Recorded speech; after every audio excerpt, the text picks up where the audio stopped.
आप भी अमेरिका आकर ही सफल होगे। करीब करीब 60 मिलियन अमेरिकन डिप्रेशन, एंजाइटी, पैसे वाला देश है, यहाँ पर लोग डिप्रेशन में क्यों जी रहे हैं? एक बार एक मगरमच्छ और एक चीते को बुलाया जाता है। रेस लगेगी, जो पहले पकड़ लेगा ये मांस उसका।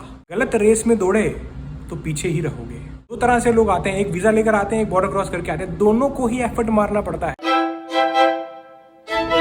वेलकम बैक बड़ी, सत श्री अकाल, सब वधिया ते कमाल। काफी लोगों के कमेंट्स आते हैं कि सर हमें जिंदगी में बहुत ज्यादा स्ट्रेस है, डिप्रेशन का शिकार हूं, हमें भी अमेरिका बुला लो, अमेरिका जाऊंगा तो सफल हो जाऊंगा।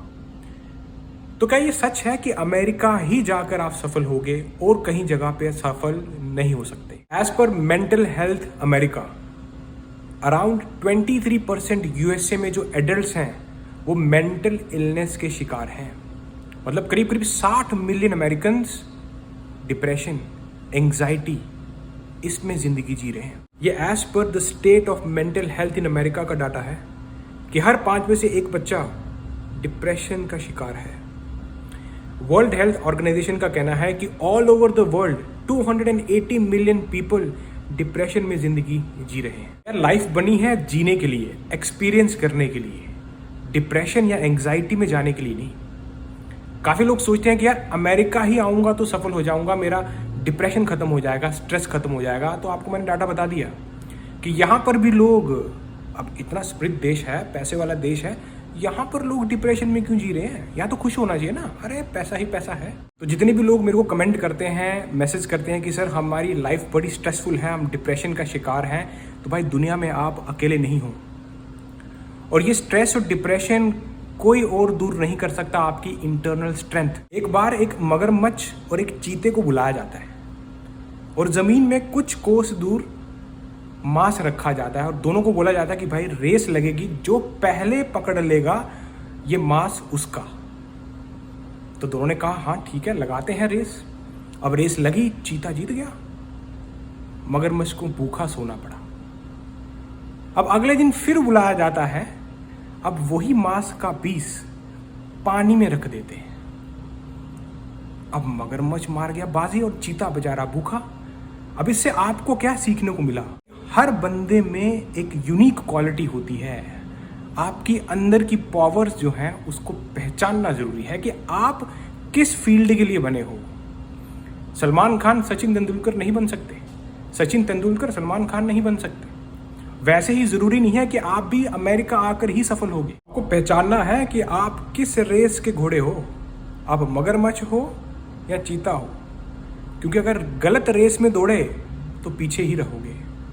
आपको पहचानना है कि मैं किस रेस में पहले आऊंगा, और यही सक्सेसफुल लोग करते हैं। काफी लोग बोलते हैं कि सर हमें अमेरिका बुला लो। आप पहली हार मान गए हो यार, तो अमेरिका क्या पहुंचोगे आप? दो तरह से लोग आते हैं, एक वीजा लेकर आते हैं, एक बॉर्डर क्रॉस करके आते हैं। दोनों को ही एफर्ट मारना पड़ता है। घर बैठे किसी को कुछ नहीं मिला। तो अगर आपको भी आना है, अगर आपकी सच में ड्रीम है मेरे को अमेरिका आना है, तो भाई एफर्ट मारो। जाओ उस खिड़की के सामने आंखों में आंखें डाल के बात करो, प्रूव करो अपने आप को, ताकि वीज़ा ऑफिसर देखकर आपको बोले कि हाँ भाई ये बंदा जाने लायक है, इसको भेजता हूँ, इसको देता हूँ वीज़ा। क्योंकि इस दुनिया में सिर्फ 2 ही लोग आपको अमेरिका का वीज़ा ला कर दे सकते हैं। सबसे पहला ऊपर वाला। लोग अमेरिका में है ना, अगर कोई आपको बोले ना अरे मेरी मेहनत से, कुछ लोग घमंडी होते हैं, मेरी मेहनत, अबे घंटा मेहनत, ऊपर वाले का आशीर्वाद था तो हम यहाँ पर हैं, दाना पानी लिखा था तभी हम यहाँ पर हैं। तो कभी भी घमंड ना करें। तो पहला ऊपर वाला, उसका आशीर्वाद चाहिए भाई। और दूसरा, उस सामने वीज़ा ऑफिसर, उसको इम्प्रेस करना पड़ेगा भाई। क्या करने जाना है, कौन हो आप, क्या करते हो, कितना पैसा है। तो अगर ये सारा कुछ आपके पास है तो जाओ, वीज़ा मिलेगा और आपको अमेरिका आने से कोई रोक नहीं सकता, लेकिन आपको एफर्ट मारना पड़ेगा। दूसरा तरीका है, लोग बॉर्डर क्रॉस करके आते हैं, जो कि मैं बिल्कुल भी रिकमेंड नहीं करता। मैं नहीं बोलता आपको कि भाई क्रॉस करके आओ, नहीं, लीगली आओ, इलीगल मत आओ। लेकिन लोग फिर भी आते हैं, तो उनकी लाइफ है, उनका डिसीजन, उनका अपना रिस्क। अगर वो जानकर रिस्क ले रहे हैं तो उनकी मर्जी, उनका डिसीजन है, हम उसमें कुछ नहीं कर सकते। मैं आपको लीगली आने के लिए बोल रहा हूँ, लीगली आओ, इलीगल मत आओ। क्योंकि इलीगल में ना, आपको मैं एक रियलिटी बताना चाहूँगा, जो लोग भी इलीगली बॉर्डर क्रॉस करके आते हैं भाई उनका फ्यूचर ख़त्म है अभी। क्योंकि जिस हिसाब से भी ट्रंप एडमिनिस्ट्रेशन आ रही है, तो जितने भी लोग इलीगली एंटर करके आते हैं, हो सकता है कि कुछ ऐसे रूल्स लाए जाएँ कि आगे कोई फ्यूचर ही ना हो। लोग ये भी बोलते हैं कि सर मैंने अमेरिका का वीज़ा लगाया और रिजेक्ट हो गया, काफ़ी बार ट्राई किया, नहीं लगा, तो अब इसका मतलब ये थोड़ी है कि आपकी लाइफ ख़त्म होगी। ऐसा ज़रूरी नहीं कि आप अमेरिका में आकर ही सक्सेसफुल बनोगे या यहीं आकर आप सफल बनोगे। ये एक मिथ है। अमेरिका में पहुंचना और अमेरिका में आकर सक्सेसफुल बनना, ये दोनों अलग चीज़ें हैं। ऐसा नहीं है कि आप आज पहुंच गए हो, पूरा जहान मिल गया। नहीं भाई, जिस दिन आप यहाँ पर पहुंच जाओगे उस दिन तो आपका जन्म हुआ है एक नया अमेरिका में। अभी तो पिक्चर बाकी है मेरे दोस्त। तो ये मत समझना कि भाई यहाँ पर मैं नहीं पहुँचा हूँ या मेरा वीज़ा नहीं लगा तो यार मेरी ज़िंदगी क्या है। नहीं भाई, आपकी ज़िंदगी अच्छी है, बस यही है कि आप ऊपर वाले का आशीर्वाद को एक्सेप्ट नहीं कर रहे। आपके लिए कुछ और अच्छा रखा है यार, सिंपल सी बात है। जो लोग यहाँ पर नहीं आए इसका मतलब ये नहीं है कि भाई उनकी ज़िंदगी नरक है, नहीं बराबर। लोग भी सोच रहे हैं कि भाई मुझे अमेरिका ले जाओ, कोई मुझे बुला ले, मेरी ज़िंदगी इंडिया में स्ट्रेसफुल है, डिप्रेशन में हूँ। तो भाई आपको 100% गारंटी के साथ कहता हूँ कि अगर आप यहाँ पर पहुँच भी जाओगे ना, फिर भी आपकी ज़िंदगी स्ट्रेसफुल डिप्रेशन में ही रहेगी, क्योंकि वो इंटरनल स्ट्रेंथ की ज़रूरत है आपको, जो आप पहचान नहीं रहे। यहाँ पर भी लोग 7 दिन काम कर रहे हैं, छुट्टी ले ही नहीं रहे। क्या आपको भी ये वाली लाइफ चाहिए या फिर आपको एक ऐसी लाइफ चाहिए जो वाकई में आपका वर्क और लाइफ बैलेंस कर सके? मानता हूँ यार, अमेरिकन ड्रीम सबको जीनी है, अमेरिका आना है सबको, लोगों को यहाँ पर जीना है, यहाँ की लाइफस्टाइल देखना है। मेरा तो चैनल ही ये है, अमेरिका उन लोगों के लिए है जो अमेरिकन ड्रीम लेकर चलते हैं। मैं इस चैनल के जरिए उनको बताता हूँ कि यहाँ पर क्या चल रहा है, क्या चीज़ें हैं, कैसे आपको काम करना है, किन चीज़ों का ध्यान रखना है। पर अगर किसी का वीज़ा लग ही नहीं रहा तो क्या वो बंदा मर जाए? क्या मतलब अगर वो अमेरिका नहीं पहुँच सकता तो क्या लाइफ खत्म होगी? नहीं, ऐसा नहीं है। आपके लिए कुछ अच्छा रखा है, बस आपको ढूंढने की ज़रूरत है। आपको ढूंढना है कि आप मगरमच्छ हो या चीता हो।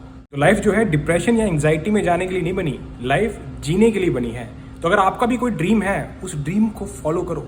अगर आपको IPS बनना है, IAS बनना है, डॉक्टर बनना है, इंजीनियर बनना है, पायलट बनना है, उस पर काम करना पड़ेगा। तो वैसे अगर आपको अमेरिका आना है तो उस पर काम करना पड़ेगा। घर बैठे बैठे कोई नहीं बुलाएगा कि भाई अरे आजा, मैंने टिकट कर दिया। ऐसा नहीं होता। आपको जाना पड़ता है, वीज़ा लेने जाना पड़ता है। पूछो जो लोग बॉर्डर क्रॉस करके आते हैं, भाई वो तो पूरा किला बेच के आ जाते हैं। 40 लाख, 60 लाख, 70 लाख। एफर्ट लग रहा है कि नहीं लग रहा है? तो वैसे ही अगर आपको भी अमेरिका में आना है तो एफर्ट लगाना पड़ेगा। और अगर नहीं पहुंच पाए कोई बात नहीं, इसका मतलब ये है कि ऊपर वाले ने कुछ और अच्छा रखा है। कभी किसी को ये नहीं बोलता कि अमेरिका मत आओ। नहीं भाई, क्यों नहीं आओ? आपकी ड्रीम है, आपने सोचा है कुछ आपकी लाइफ में, उसको पूरा भी आपको करना है। अब अमेरिका पहुंचना है तो एफर्ट भी आपको मारना है। आपको दूसरा थोड़ी बोलेगा अरे मैं बुला लेगा, पूरी ज़िंदगी लग जाएगी, पहुंच नहीं पाओगे। एग्जाम्पल दूं, ब्रदर एंड सिस्टर कैटेगरी जो F4 कैटेगरी है, 18 साल लग रहे हैं। किसी के भरोसे जा रहे हो ना, अपने भरोसे जाओगे ना। जिस दिन वीज़ा हाथ में, टिकट करा के यहाँ पर, तो वही है ना। अब यही फ़र्क है, लोगों को अमेरिका जाना है लेकिन एफर्ट नहीं मारना। अभी एक बंदा IPS बनता है तो तैयारी करनी पड़ती है। IAS 7 साल 8 साल ले लेते हैं कुछ लोग, तो कितनी पूरी ज़िंदगी लगा लेते हैं, फिर भी कभी नहीं होता। अब वो भी एक ड्रीम है। वैसे ही अमेरिका को भी अगर आपको सच में यहाँ पे आना है तो इसको एक ड्रीम की तरह फॉलो करो। ऐसे हवा में बात नहीं करनी, प्रॉपर काम करना है। प्रॉपर क्या क्या चीज़ें हैं, क्या क्या तरीके हैं, रिसर्च करनी पड़ेगी। इस कंट्री के बारे में जानना पड़ेगा कि भाई ये कंट्री में कैसे, जितने लोग यहाँ पर पहुँचे हैं ये कोई तोप थोड़ी हैं। बस इन्होंने रिसर्च किया, हाँ भाई कोई एक तरीका फिट हो गया, कोई शादी करके आया, कोई स्टूडेंट वीज़ा पर आया, कोई टूरिस्ट वीज़ा पर आया, आगे करते गए, रिसर्च करते गए, आगे बढ़ते गए। लेकिन कुछ लोग बोल रहे हैं कि यार हमें बुला लो, मैं डिप्रेशन में हूँ। तो भाई तुम्हारा डिप्रेशन और तुम्हारा ये जो एंग्जाइटी है कभी नहीं जाएगी जब तक आप अपने आप पर काम नहीं करोगे।